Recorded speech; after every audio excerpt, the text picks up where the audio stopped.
இங்க ஒரு ஆளு செயின்சாவை கையில வச்சுக்கிட்டு ஏணில ஏற ட்ரை பண்றான். அப்ப அவனால சரியா பேலன்ஸ் பண்ண முடியலன்னதும் அதை ஆஃப் கூட பண்ணாம அவன் இடுப்புல கட்டிக்கிட்டு மேல ஏற ஆரம்பிச்சிடுறான். அப்ப இவன் மேல ஏற ஏற அந்த செயின்ஸ் அந்த ஏணி ரெண்டா வெட்டிக்கிட்டே வந்துட்டு இருக்குது.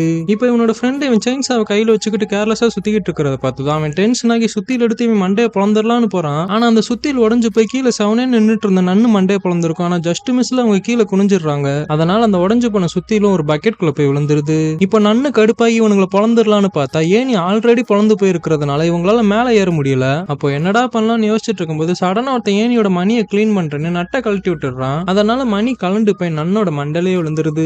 இப்ப நன்னு மயங்கி போனதை பார்த்துதான் அவங்களுக்கு என்ன ஆச்சோன்னு பயந்து போய் இவங்க கீழே இறங்கி வந்து செக் பண்ணலான்னு போறாங்க. ஆனா உடஞ்சு போன ஏணியில கால வச்சதும் ஸ்லிப் ஆகி அவங்க மேலே விழுந்து நன்ன மண்ணோட மண்ணா ஆக்கிடுறாங்க. அப்போ இவனுங்க விழுந்ததெல்லாம் பார்த்தாதுன்னு அந்த செயின் சாமண்டை வேற கீழே விழ பார்க்க இவனுங்க நன்ன காப்பாத்துறதுக்காக அவங்களை இழுக்கிறேன்னு சொல்லி ஒரு பைப்லயே போய் முட்டை வச்சிடுறாங்க. அதே சமயம் அந்த செயின் சாக்காரனும் இவங்க மேலே வந்து விழுந்துடுறான். அப்போ இவங்களை மயக்கத்துல இருந்து உசுப்பலான்னு பக்கத்துல இருந்த பக்கெட் எடுத்து மூஞ்சிலே தண்ணி ஊத்துறாங்க. பார்த்தா அந்த உடஞ்சு போன சுத்தில அந்த பக்கெட்ல தான் இருந்திருக்கு. அது திரும்பவும் அவங்க மண்டலே போய் அடிச்சு அவங்க சோழியை மொத்தமா முடிச்சு விட்டு போயிடுறாங்க.